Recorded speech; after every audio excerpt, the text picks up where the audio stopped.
Welcome, everybody. We've got another special guest onto the podcast this week. This is Nikki. Now, Nikki has been, she says she's late to teaching, actually. She said Nikki's qualified when you was 45. That's right, yes. That's right. Yeah, so Very there's plenty of experience that we can dig into before you become a teacher as well. We were just talking off record there about just general things that we bring into teaching when we've had that previous experience, and I kind of liken it to being the lobster that's chucked into the hot boiling water rather than the other way around, where we just slow boil teachers until they actually pop with stress and anxiety.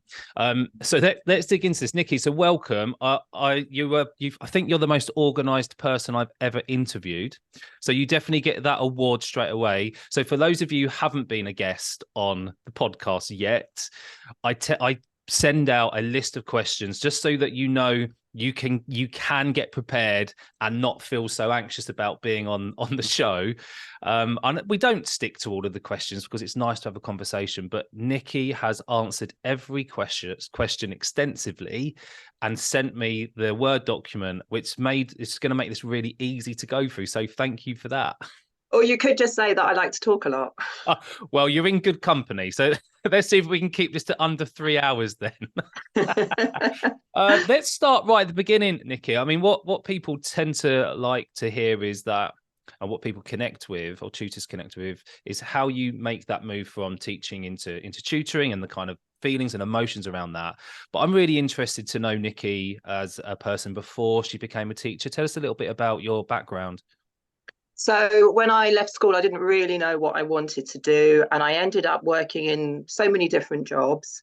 So over my time, I've worked at university, doing a fantastic job working with overseas students. I've worked in a careers office. I've done quite a few other bits of admin type roles in different places, and then I decided to retrain as a fitness instructor, which led me on to being a Pilates teacher as well. So that was something I decided to do after I had children. And I remember talking to a friend once and saying, oh, I kind of feel my career's been all over the place. I've done this job, I've done that job. And it was my friends that pointed out to me, yeah, but all your jobs have actually been within the field of education. I was like, oh yeah, it was like a light bulb switched on, in terms of that's what I really enjoy doing. I enjoy being in education. And then after a while, I reached another crossroads, which I seem to reach quite often in my life. And the gym that I was working at the time folded and I became redundant. And I had the opportunity of staying within that field or changing to something else. And I had children in primary education at the time. And I decided that maybe looking at the route of primary education was a good way to go. But obviously at the age of 40, which is the age I was at the time, it was a huge commitment because I had to go back and redo some of my GCSEs before I was even ready to start my degree. So financially and emotionally, it was a massive commitment to do that. Probably the hardest thing I've ever done in my life. Actually, much harder than teaching, to be honest. So doing that whole getting yourself prepped, making sure you've got the right qualifications and skill sets, so then you can complete the degree. Yes. And then a degree as well isn't easy, is it, in terms of placements and... Exactly. And I underestimated at the age of 40 going back to work as a student with people who'd completed their A-levels at the age of 18. And that was emotionally quite difficult because I did feel that sometimes the younger students would look at me and go, well, what has she done in her life if she's now coming back to do what we're doing at the age of 18? So that was what contributed to making it really quite a difficult thing to complete. But I managed to do it. What was the reality? What was the reality of that? Were there those questions like from the other students? No, there was never the question out from those students, but I always felt that there was a little bit of, oh, she's a little bit old to be doing this. I was quite lucky though, because although I was the oldest person on the degree to complete it that year, I did have some people who were also mature students as well. Okay. So I did have my own little gang to Yeah, hang out with, which was good.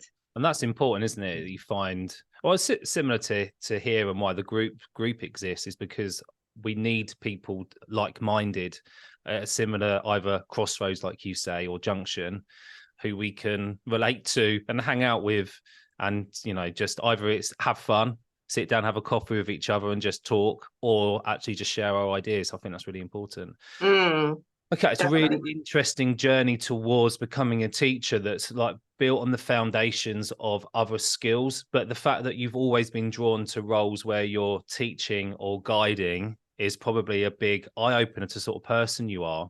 So having that realization and then getting into teaching and getting your first position, what was the kind of what was that like? How did you find teaching? And then what led you to start looking at tutoring? What was that journey? Um, Within teaching, I'd only literally been working as a teacher for about 5 weeks when we had an Ofsted, which didn't go fantastically, which meant that being a brand newly qualified teacher and having Ofsted looming over us for the whole of that year, and they actually finally came back in June, was quite difficult. But I think looking back at it, it really helped me to hone my skills as a new Mm. teacher, because that pressure was there through the whole of that year. And then settling in after that. And I absolutely loved the school that I was working in. And I stayed in that school for over 8 years because the Mm. staff were just amazing. The kids were fantastic. I worked in upper key stage 2 mostly, and I did absolutely love it. I can honestly say it's the best job I've had, but it was also the most stressful and the most difficult job I've had as well. And Yeah. that is ultimately what led to me making a decision to leave full-time teaching. So when you say difficult and stressful, what were the bits? If you now you're away from it, have you been able to identify what they were? I think it was that I was honestly feeling it was taking a toll on my health. I think I was working so hard, on the go all the time. And each time I got to a holiday, I could just feel how long it was taking me to recover Mm. before I was going back in. And the half terms were just never enough. So I felt like I was leaving at the beginning of half term, trying to get my energy levels back up. And I was never quite there before I started the new half term again. Um, but Mm. yes, I think it was also obviously COVID was a massive factor. And Mm. I worked really hard to get my year sixes ready for secondary school during COVID. Yeah. And I think looking back at it, I went back to school in the September. What would that have been? Would it have been September 2021? I think it was it? Mm. I think I was already burnt out before I even arrived back in the classroom, to be Yeah. honest. And Yeah. then that made it quite difficult getting back into it. And I'd pretty much decided 6 weeks in that I wasn't sure I was going to make it through the year. And I left at Easter. Wow. So you handed in your notice before Christmas. I handed in my notice in the February half term, but I'd actually made the decision in the October half term. Kept Okay. it quiet because we just needed to sort out a few financial Sure. issues. And then told my head of school and my executive head that I was leaving at February half term in order to actually finish Easter. And when you did that, what were you going on to? Was it full-time tuition? I had absolutely no idea what I was Okay. going to go on to. I was petrified. Yeah. But what I did know was I wouldn't have had the mental capacity to have applied for something else whilst I was still working.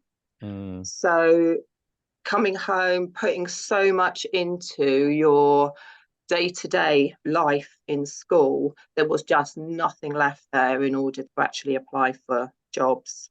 So I took on a little bit of tutoring just as I was leaving, and I actually did a little bit of invigilating at secondary school. So I Okay. had applied for that. I knew that would tide me over for 6 weeks or so. Mm. And then I thought, I'm just going to have a look and decide what to do in September. and that's what I did. That's quite brave, isn't it? I know there'll be other people maybe in a similar situation now. Right now, I mean, I'm thinking even I've got some people on the course at the moment, and they're in their last week of teaching with tuition as a thing to go to, but as they're still growing, there needs to be something else, like financially they need to make sure they're secure. So it's a Yes, brave yeah. move, isn't it, to go, right, I'm gonna resign, I'm gonna move, I'm gonna leave. The thing is, I kind of knew there was always going to be supply as a backup. And I have actually been doing, in the last academic year, I've been doing 2 days of supply a week. So Yeah, I have at least felt I can supplement that with yeah, my tutoring. So it's yeah. balancing it, really, isn't it? Just in case Still a people job. are unaware, there is a teacher shortage. So therefore, there is lots of supply work out there. And this is area specific almost, because I know I'm in the Southeast. There is plenty of supply out there in the Southeast. But there's demand. But I know there are other places where people go, I can't get supply at all. Depending on how far you want to travel, whether you have means of transport, those kind of things. But if that is something, and you're coming to the end of your term now, and then you don't know what you're going to be doing post August in September, this is always an option for you. Teaching's not going to go anywhere. No one's going to take away your teacher degree and NQT and or QTS, I should say. It's still there. Go and utilize it if you have to in any way, in any means you want. And supply is so different. What's been your experience of doing supply? I've actually been really lucky because I've been doing supply, I've been doing PPA cover, but I'm on a contract. Okay, So I've been going into the same school nice. and I've got to know the children. And therefore, my role has been very different to a full time teacher because instead of teaching, say, year 6, for instance, where the children leave the school and you therefore then don't know any other children in the school because you've only ever taught year 6. In PPA cover, I literally went into every single class. So there's Yeah. barely a child in the school that I don't know. But it's obviously a completely different relationship that you have with Sure. children because you know a lot of children, but you don't get to know them well. And that's what I've really missed. So I feel like the tutoring role has given me that getting to know somebody and working with them. And it's given me the best bits of being a class teacher, what I really like, without the admin and the data and all the other things. Well, that was going to be one of the other questions. Like we kind of identified like the stressors in teaching. And the reason this is a good idea is so you don't bring it into your tuition life. You don't bring it into your business at all. You can get rid of those things to a point. Like I'm sure there are other stressors running the business. Like I will testify to that fact, but they are certainly different. And often the stresses are a necessary thing in your business compared to some of the stresses we have in school. We'll probably just turn around and go, why did we used to do that? It didn't add anything. It didn't add anything to my life as a teacher. It didn't add anything to the teaching and the learning of the children. Why are we doing it? And we speaking off camera again. Like I used to be the one to turn around and go, am I the only one here that thinks this is absolutely crazy? You know, the new initiative comes in and you go, so this is going to add about 3 or 4 hours at least a month to an already packed schedule. And I'm looking around at other people in the staff room thinking, who else is kind of frowning? Who else is on the verge of saying something? And often, like I was really lucky in the first school I was at, we did have some experienced teachers who would manage that for us younger ones. I say younger ones. I was 30 when I qualified. I mean, new teachers who didn't know any different. You know, we're green, we're naive at that first year, aren't we? And they would manage that for us, I felt. And I went to a school that was basically built upon NQTs coming in every year, probably for financial reasons. That's what I thought at first. But then I realized it was because they just needed people coming into the school who would just say yes to stuff. And I remember the first just a couple of weeks into a new job, I was an assistant head, or supposedly an assistant head, with no decision making parameters at all, going, why are we doing this? And I was looking around, obviously it was new, so I didn't want to be my usual, like, am I the only one who's crazy here? I'm looking around and everybody's just going along with it, and I'm thinking, oh, this is not a good sign. And when I did start to question it, and it didn't take long, because if I wasn't working from 6 in the morning till 9 at night, I was getting behind, and even then it wasn't really enough. it got to the point where I can't live like this. I had young children, you know, I was really never there. And it's so important that we have these experienced people and people who put their hands up and actually manage that for everybody. And you have to be brave. And I feel like those people who are brave and put their hands up are the ones who are being forced out. You know, that's I the kind of think there reality. was a little bit towards the end because we were in a one form entry school, and there was three of us that were union reps. Oh, well, that's interesting, isn't it? That's really interesting. I was been in a two form entry school with none.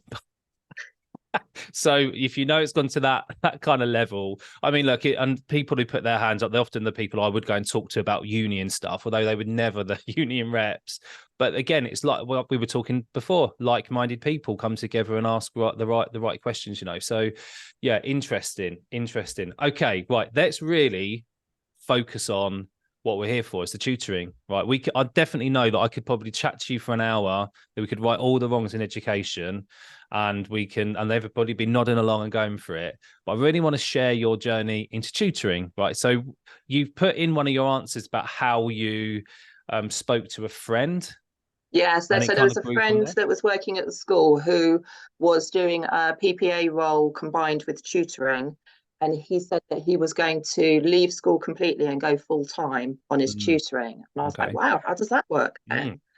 So we had a good old chat one lunchtime, and it just sat there with me for a few months. And I thought, I think I could do this. mm, It's so different to what I'd done before.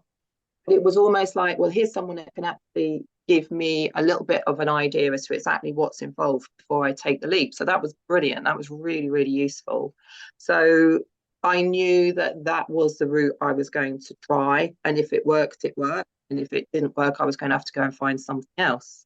And so far, fingers crossed, it has worked. And I've been doing it for a year, mm. combining a part time PPA and part time tutoring. And I feel like the caterpillar that's about to emerge as a butterfly, because I'm now thinking, right, now's the time. I've got to do it now if I'm going Yeah, to do it at all. yeah. And I'm finishing working in school in a few weeks' time, and then I'm going to be full-time tutor. Wow. And Really how are you excited. yeah, good. I was gonna say, how are you feeling about that? What are the kind of, I suppose, the deep lying emotions? Because it is exciting, but what else is there for you? Yeah, it's looking at the fact that I've loved doing face to face. I've loved doing one-to-one Yeah. support for tutoring, but realistically, in order to make an income out of it, I need to move towards groups. Mm, So I've started doing a little bit of that already. And actually, this morning, before we started chatting, I was there with my September timetable, trying to work nice. out my slots, Yeah. what's going where, and I've got 12 very valuable slots, and what am I going to do with them in order to keep myself financially viable. What I love about this is that further on you talk about being frighteningly organized. So I'm super jealous about that, but I will get onto that in a minute. We're definitely going to unpick that, and you can give us some top tips because I need them. What are the challenges? So when particularly when you first started, because challenges, they're always going to be challenges. So let's think about right at the beginning.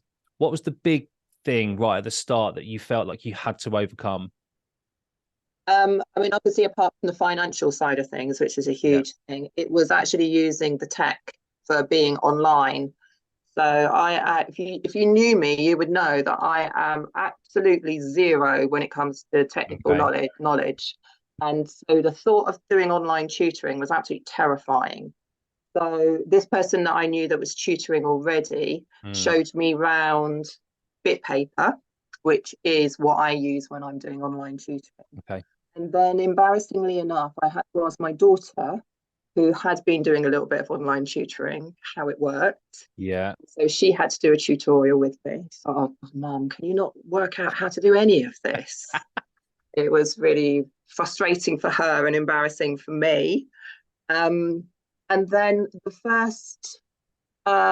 was year six. The first year six boy that I tutored was somebody who my daughter had been tutoring online. So I don't know if that made things worse rather than better, really. Mm, But I knew the family because I taught his older brother. And I said, "Oh, I'm really sorry. This is the first time I'm tutoring online, so just bear with me." And he's like, "Yeah, yeah, yeah, that's fine, that's fine." And at the end, I said, "Oh, I'm really sorry. I know that the tech was a bit rough around the edges." And he's like, "That's okay. Don't worry about it. You will get better as time goes on." Oh, It's like, oh well, my God, I'm getting yeah. advice from an 11-year Yeah, old. yeah, but I think we all need that. I used to think I was a 10 out of 10 on tech, and I don't know what happened, but now I'm constantly asking my daughters for help all the time, and they roll their eyes at me, and I was like, oh, I've turned into my mum and dad. I can't keep up with it all. I know what I'm good at, and I know the tech that I need, and I'm good with those things. I'm sure there's more things I need to learn, but yeah, definitely don't be embarrassed about taking advice from one your daughter, but also an 11-year-old. These are the experts. Um, Indeed. Okay, so at the beginning, a lot of it was about the kind of like the ins and outs of the tech, how that's going to support like how you run the sessions and then the growth of your tuition business. What about that shift from, I don't know whether everybody feels this. I know I did, and that worry of the financial side of stuff. Like you can just, I say just work. I know we go over and above in as a teacher, but you do your job, you get paid monthly, but you can budget by what the money's coming in and you can cut your cloth accordingly, as my mum would say, and you move on. Running a business is different to that. So how did you cope with the financial side and that financial switch? So I was very lucky that I had support from my partner, Yeah. and we'd been through a difficult time during lockdown because he hadn't been working for a little while. And I, as a teacher, was a full-time teacher then, was the one that was bringing in the money. Mm, So he was brilliant. You know, he could obviously see the effect the teaching was having on me from a yeah. health perspective. And he was like, "Well, I think you'd be actually really good as a tutor. Just go for it and just do it. And if it doesn't work, then you'll have to find something else, or you'll have to go back to teaching." Mm, Oh, that was a bit scary. yeah. But so that was really good, you know, having that. And I listened to podcasts, I watched YouTube clips, and I understood from what I heard that really what I needed to do was work out what was the basic amount of money that I could survive on. So I Mm, did some calculations, worked that out, realized that actually on a basic level, I could earn enough through tutoring to survive as it was. And therefore, then what I then needed to do was build it up and build it up and build it up. I'm certainly not working on any kind of millionaire basis at the moment, mm, but I am bringing in enough money to survive on a day-to-day basis. And so that full-time tutoring, that's why it's so important to look at how many slots I'm providing on an evening basis and how am I maximizing my income on each of those hours. yeah. And then if I'm not able to achieve what I'm looking for there, then it's going to be, well, if I'm working 12 evening slots, what else can I do in the morning in order to substitute that? And I'm Mm, like you, I live in the southeast of England. So I know that, again, I could fall back on supply if necessary in order mm, to tide me over. yeah. But it would be nice to be able to not do that and to just develop the tutoring, really. Yeah.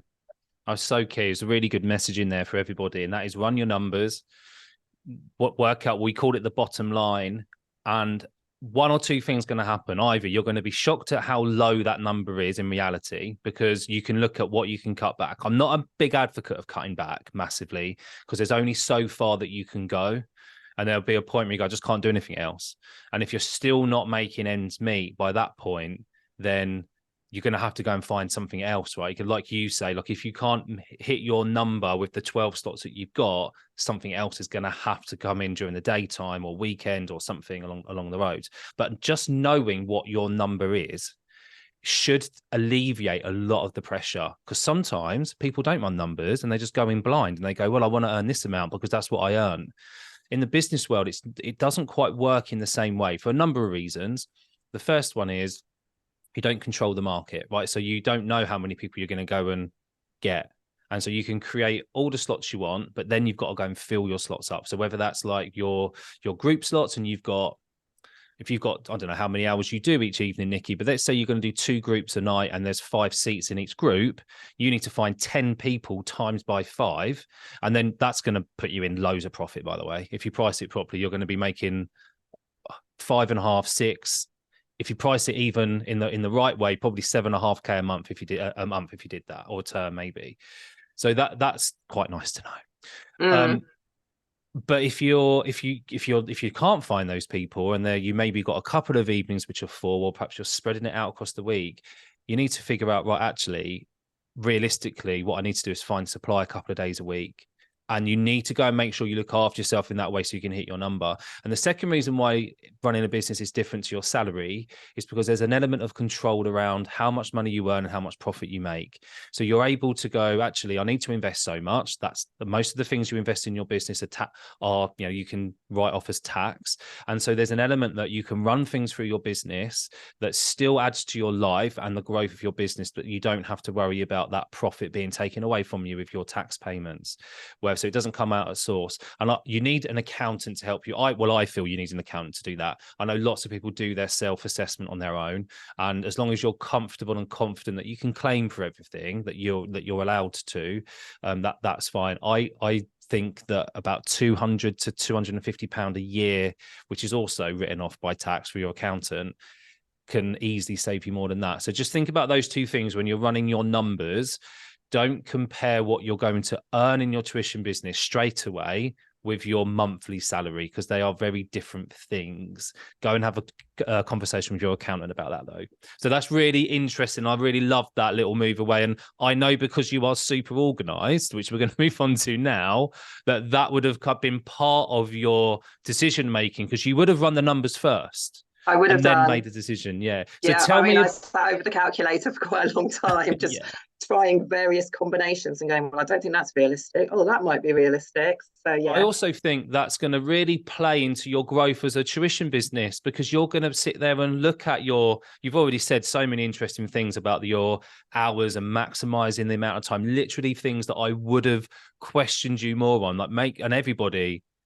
just make sure you're maximizing your hours, because there's no need for us to be working 5-6 hours a day to earn a full-time income. We can do a lot of that in a couple of hours a day, which may seem absolutely crazy, but I share my numbers with people all the time. Like, I don't keep it a secret. You can do £500 a day in 2 to 3 hours worth of work. Now, with a little bit of a caveat that you've got to go and find people. There are other jobs that you've got to do in your business to find people, but the actual directed time, that face-to-face time with students, 2 to 3 hours a day, and you can do £500 a day, and you add that up and you can figure out what that is over a month, and you're going to be really surprised. Is it easy? It's not like an overnight thing, but it's doable. So please share some top tips about how you are so frighteningly organized. This is a skill that I've had to develop over time. I'm terrible at being organized. So where does that come from? I think it comes from being able to compartmentalize things quite easily. And okay. I say frighteningly organized because I find what I do quite often is I do a job, get it sorted, and then forget I've done it. So then I come along and I go, oh, I must remember to do so-and-so. And then I go back and it's like, oh, no, actually, I have already done that. And I surprise myself sometimes in that respect. I don't know if to be jealous of this or angry about it.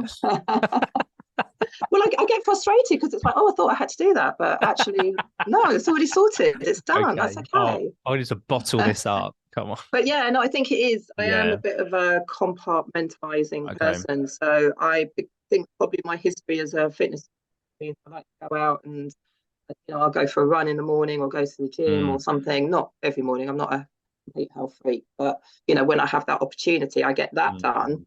And then I'm yes, I've spent some time doing planning, but I always do try and make sure that I'm not leaving planning to the last minute, because especially with tutoring, I might come back on a Wednesday evening, for instance, and I've tutored somebody and I know exactly what I want to do with them next week, but I really can't be bothered to sort it out that evening because it's 8 o'clock or 9 o'clock or whatever. So it's like I do it the next morning because it's then really fresh in my head. So I've got that kind of thing done. One area that I really do need to focus on is the whole having a business side of things. And Mm, so therefore I know training is something that I've got to leave a lot of time for in my head to just train myself up. yeah. So it's kind of adding in time for those kind of things as well. Mm, So yeah, compartmentalizing is definitely the way to okay. go, I think. Well, Spending a certain amount of time on your priorities and working your way down. well, you spoke earlier even about like setting up your timetable for September, and then looking at that would impact the rest of your academic year anyway. What you set for September is also a plan right the way through to July. Generally speaking, that's how it would work.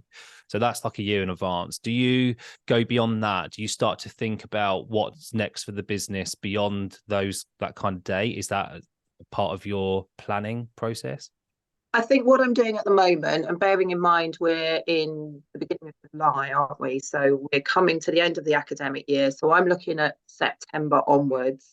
And for me, this next year is going to be really important because Mm, it's my first full-time year. So yeah. it's almost going to be a kind of make or break. So Mm, this time next year, I might be sitting there going, oh, well, it was terrible. It was all a disaster. But hopefully not. no. So at the moment, my plan is looking to the next academic year and Mm, where I'll be this time next year. So I haven't really thought any okay. further ahead than that at the moment. I But think. I do have kind of quite interesting conversations with people sometimes where I was talking, for instance, to a guy who runs his own business, but he's a builder and a decorator. Mm, And he was saying, "Oh, it's really interesting that you teach maths because I have a lot of trainees coming in that just don't have the basic math skills of converting centimeters to meters and working out measurements."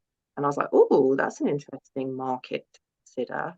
So I've put a lot of things on the back burner at the moment, and I mm. haven't incorporated them into a plan, but they're kind of there, Yeah. slowly cooking like a casserole kind of thing. There's I think strange things start to happen with ideas when you leave school and you leave full-time teaching, because and as you start to develop that business brain, that business sense, because you'll start looking at your daytimes like differently. Now, I'm not saying straight away, but you're at that crossroads now. You're saying like you hit a lot of crossroads. You're at another one where like your evenings are probably going to cover your bottom line and a little bit more, and it gives you this freedom. I don't think freedom's the right word, but it's the only word I've got, where you start looking at your daytime slots and going, I wonder if, like, that's a really good market. I reckon you could get 5 of these young apprentices in.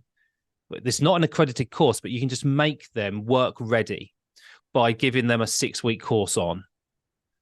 And Mm. that's almost heading into the corporate world of stuff. I know it's not, but it's kind of heading down that road. You're working from business to business, and suddenly opens up the world. So something that's been in my head for quite a while. I've been doing some functional skills with a lad who left school, and he needs it to get into the next part of he wants to go back to college. And it made me think, actually, I wonder how many people out there that would access functional skills that wouldn't want to do GCSEs, and it accesses another part of their life, maybe even from a job center perspective, could be something that they'd be looking for. And that's been in the back burner, like cooking like a casserole, like you say, for a little while, as I've become more, because I'd never done functional skills before. So I wanted to get my head into it first before I started going out and offering it. But I think there's a way in there with sort of adult ed, job center. I might have never really thought about the business world in that sense, but that's a really good idea. But that's that space just to think and allow ideas to develop. We'd never had that headspace before. Mm. You're And always people, just kind of going from one day to the next, and what have I got to get ready for tomorrow, and it's that kind of yeah, crisis management, but you're always working on that basis. So it is actually nice to take a back step and go, right, where do I want things to go from now? And it's very exciting, very yeah, scary, but very yeah. Agreed. exciting.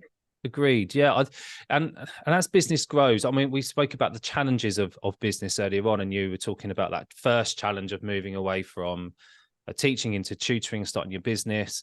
And as your business grows, there'll be new challenges. What do you think? What do you think the next challenge would be for your tutoring business? The next big challenge? I'm definitely looking at specializing because I feel over this year it's been the kind of introduction to tutoring, and I've had quite a lot of people contact me with inquiries, and I think my gut reaction has been yes, yes, yes, I'll tutor, I'll tutor your child, I'll tutor your child. And now I feel as the years gone on, I've been able to say, oh, I've really enjoyed tutoring that person because of so and so. Mm, But actually, the tutoring I'm doing on this side hasn't given me quite the same amount of satisfaction. mm, So I feel like I'm naturally going down a specialism route, and I'm happy to do that now, which I wouldn't have been happy to do a year ago. So I think in terms of the challenges, I think actually choosing that route and then feeling confident enough, I mean, I know that I need to do some training. If I want to specialize purely in maths and children with, for instance, with maths anxiety or with difficulties with maths, I have areas of training that I want to focus on as well in order to feel confident enough to okay. be able to deliver that. So So there's like yeah. an investment in yourself that then improves the business and the offer, which then improves like the price you could perhaps charge or reach, because like people will want some kind of proof or social proof that you're going to be able to deliver what you say. And having some of these, whether it's an accredited course or not, people will want some kind of, well, what is Nikki saying? Is she able to do this? And if you go, yeah, look, because I've got this, and plus some social proof from testimonials from people, that's exactly how businesses Mm. grow. Okay, that's really interesting. Yeah, go on. And I think also that that's actually been quite different in relation to teaching, because when I was teaching, I was going on insets, and today we're learning about so and so, or we're improving our skills on this or that, and some of it was not necessarily what I wanted to improve my skills on. Whereas now I'm thinking, right, I want to look into dyscalculia and I want to be confident with that. I've got several students that have come to me with dyslexia, which has Mm. impacted on their maths as well as their English. Yeah. Okay, that's an area. And I've always taught children in the classroom with dyslexia and other issues like that. But I've never had the opportunity or the time to actually look into doing some training on it as well. So Got I feel choice, like it's, freedom. yeah, It is, isn't it? definitely, It really is. definitely. It really is. And it still need to be brave. I think that this is another mindset shift, or this was my mindset shift. It was like the business started making money, and I identified something which I wanted to improve. And I was like, oh, I haven't ever done this before, like invested in that way. I invested in a degree, and that was fine. That's worked out really well in a sense that it opened up doors the other side, to think graduate jobs, which perhaps I wouldn't have been able to have the opportunity before, especially obviously teaching. But when it was like, and that was done through student loans and bursaries and those kind of things, but there wasn't a transaction out of my bank account into somebody else's. And that first time, I was so nervous about it because there's so many questions. And I put a comment in, this is a little while ago, 3 or 4 months ago, maybe. I think I was selling a workshop. I can't remember. And someone put in a comment in the post saying that, all this stuff's available for free. And I get it, but everything's available for free. And there's a difference between, and I think I put underneath, the comment was quite flippant. Free advice is worth every penny. That's generally my take, and I stand by it. I believe there's loads of free advice, like this podcast, for example, like the Q&As that I've done with Sharon, like the podcast with Pit Pony videos that Sharon Corley has put on Life After Teaching, even down to watching videos and content from Gary V, Vaynerchuk, or Ed Milet. It's a couple of people who I follow and listen to quite regularly. And there is, but when you finish listening, or TED Talks is another one. When you finish listening and consuming that information, like, what do you do with it? If you're not invested, or it hasn't hit you in a certain way, you don't really do anything with it. But if you invest money, I've done two big investments. One was £1,000 when I didn't have £1,000. I had to do the split payment option. I guarantee you, I'd never been so focused on something in my life, my entire life. But when I spent that money that I didn't have on this course that I really needed, damn right, I was taking in every single word, and I was asking as many questions as I could and trying to just get as much out of it as I could. And then 18 months later, I signed up to something that was £1,000 a month for 12 months. Did I turn up to every training session? Did I turn up to every coaching session? Was just a sponge? Of course I was, because not only am I financially invested, I'm also emotionally invested. I need it to work. I need it to pay me back in the long run. And so when I say like free advice is worth every penny, it is up to you how much it's worth. But guarantee if you invest in yourself, you get so much more out of it because of that financial investment and emotional investment that goes along with it. So I know that I saw that you put in your answers that you're working with Samantha McDutter. Yes. So how's that working? Is that something? I mean, I've connected with Samantha on LinkedIn, but I don't know much about how she works. Is that something that's been useful in terms of time and investment? Yeah, I must admit, and I said this to her, I was really impressed with her whole how she markets herself and how she markets, and obviously how she markets to as a coach for tutors. She will use the same techniques in terms of how she markets to students as well.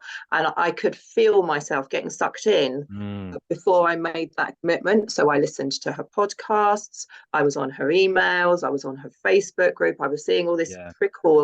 trickling coming through. And I was thinking, yeah, that's actually really good. What she's saying is really good advice.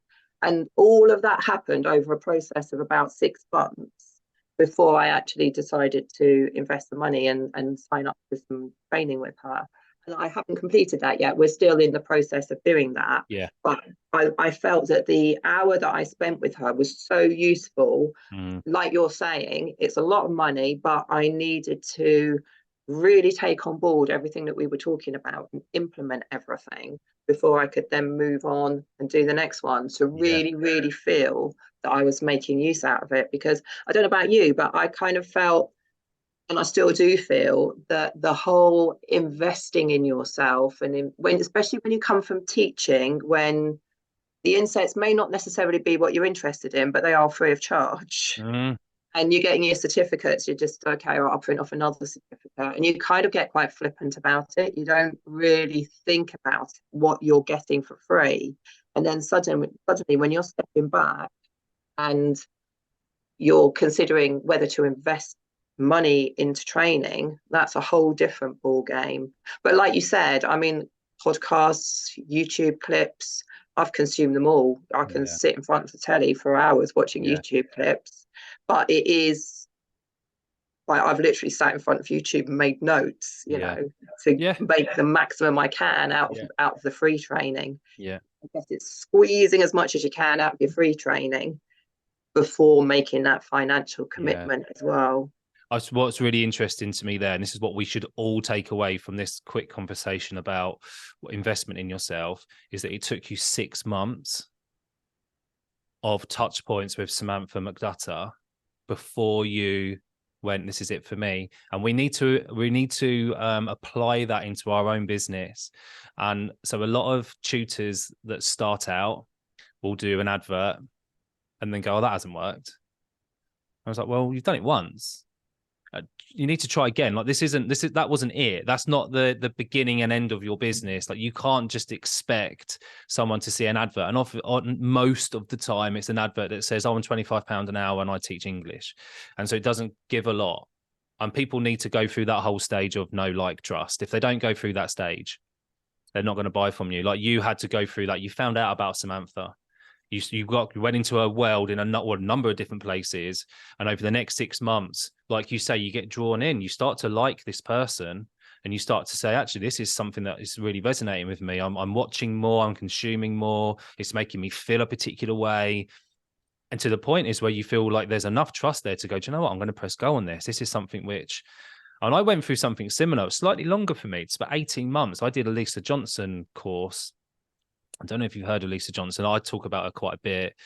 I did a one-to-many. I'd been tutoring for about a year, maybe about 18 months. And I started following her because she sort of came up on a business thing for me on Instagram.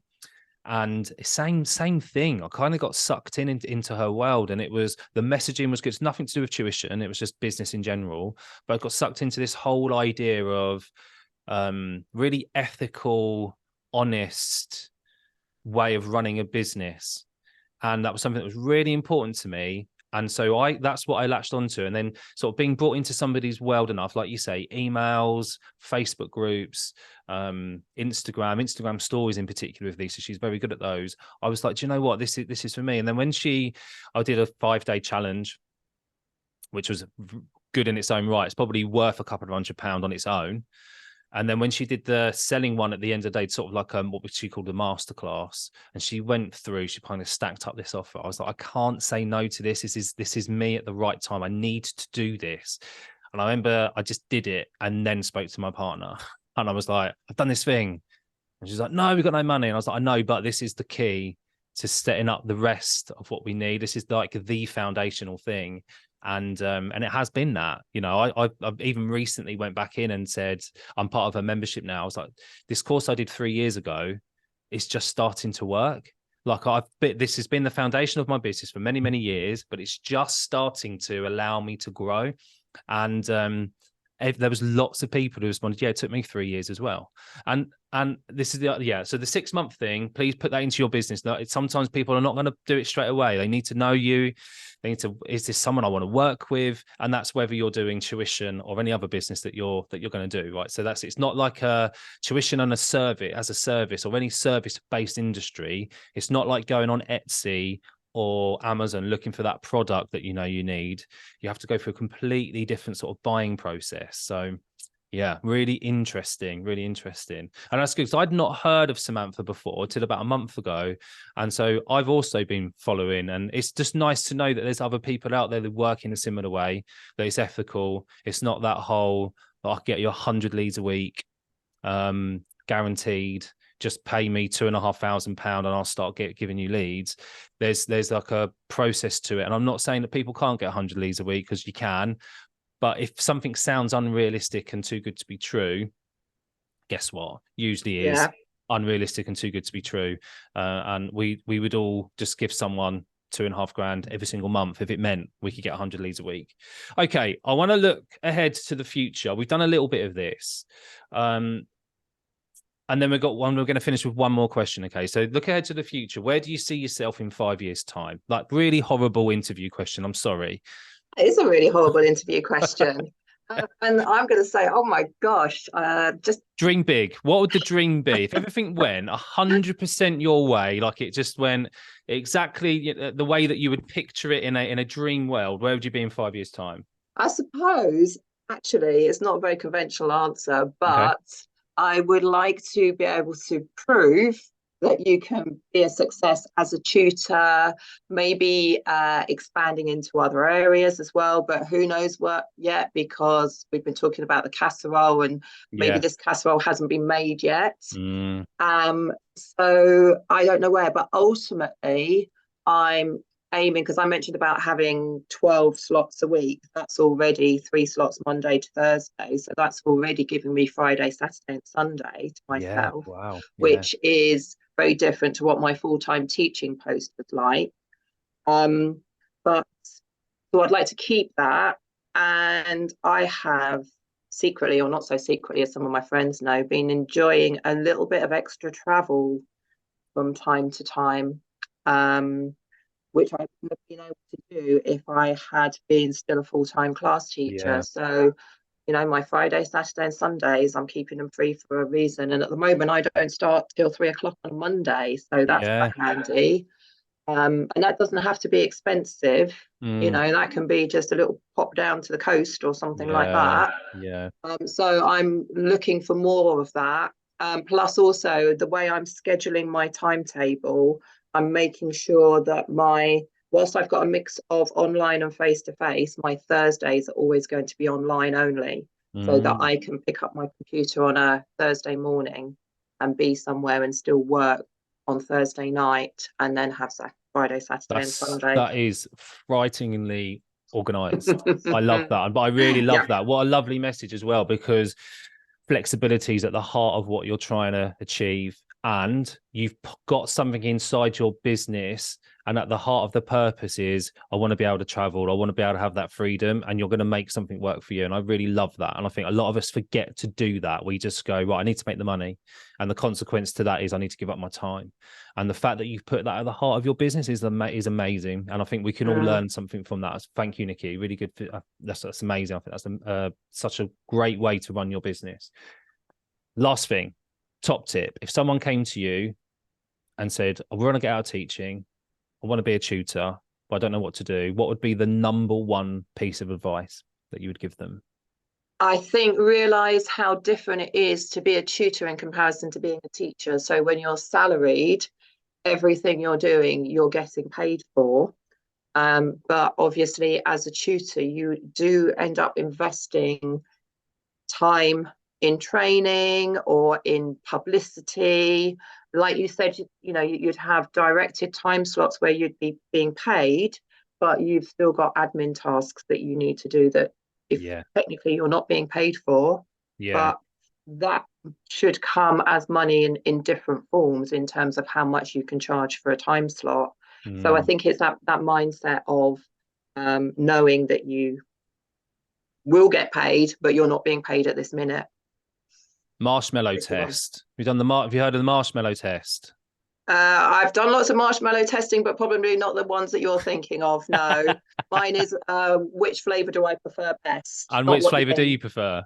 Definitely the vanilla ones, the white ones. So the marshmallow test was something that was developed quite a few, I think it was in the 50s, when you were still allowed to experiment on little children. I'm not sure this would be all right to do now, although it's been done in various forms since. But the idea was they put I think they put a 3-year-old and a 4-year-old. They did it on 3-year-olds, 4-year-olds, and 5-year-olds. They put a marshmallow in front of them in a controlled room. And they one marshmallow and said, if you wait 5 minutes and the marshmallow is still there, I will give you a second marshmallow. And then they studied these children as they grew up. And the ones who were able to wait, by the way, I don't think any 3-year-old waited, by the way. I don't think that happened. But I think it was the 5-year-olds that had enough capacity to realize, or some of them, the ones who were able to wait the 5 minutes and got the second marshmallow went on to have successful lives, because they realized if they put the time and effort in early, it paid double later. And that's pretty much the message you're saying there, is that, some of these things, you have to put the work in now to get paid later. Work hard now, so we don't have to work so hard later on. So that's a really keen message that I'd like to also say. Great idea. Nikki, it's been an absolute pleasure getting to know you and talk to you for the first time. There's so many, what we're now calling golden nuggets in this podcast. In particular, things that kind of really stuck out to me. I think the last thing that you said there about that having that flexibility in your business, like you've built your business in a way that you really want it to suit your lifestyle or your preferred lifestyle. I think that is such a good way to start out. And I know that's something which I am still struggling with today because of the way I've set up my timetables and my slots. And if you are just starting out, or you're pressing the reset button ready for September, which I'm also doing, and then my life's going to be different from September onwards, like, just make sure you put that thing at the heart of what you're doing, and you really know the reason why you're doing it. And I can't stress this enough. Like, we don't want to come out from a stressful job, from a stressful industry, into something where we create our own stresses. So thank you again so much for your time. I really appreciate it. Thank you very much. You're welcome.